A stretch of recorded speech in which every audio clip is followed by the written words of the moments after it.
Welcome to our latest tutorial on managing your Facebook account security.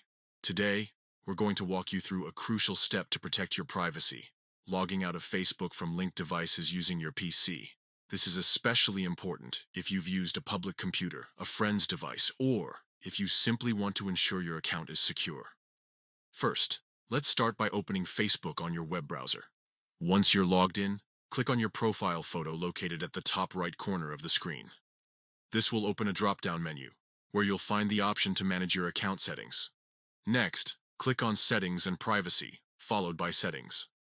This will take you to the main settings page, where you can control various aspects of your Facebook account. Now, navigate to the Account Center section.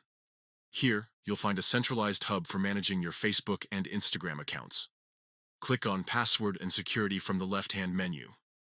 This section allows you to manage security checks and view where you're logged in. Click on Where you're logged in. This will display a list of all devices currently connected to your Facebook account, including their locations and the time you last accessed them. If you have multiple accounts, select the one you want to manage. To log out of specific devices, click on Select Devices to log out. You'll see a list of all devices where your account is active. Choose the devices you want to log out from by checking the boxes next to them. Once you've selected all the devices, click Log Out. You'll be prompted to confirm your decision. Click Log Out again to finalize the process. This will immediately disconnect your Facebook account from the selected devices, ensuring your account's security and privacy.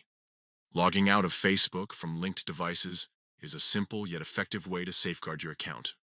Whether you're concerned about unauthorized access or just want to maintain good security habits, following these steps will help you stay in control of your online presence. Thanks for watching, and don't forget to subscribe for more tech tips and tutorials.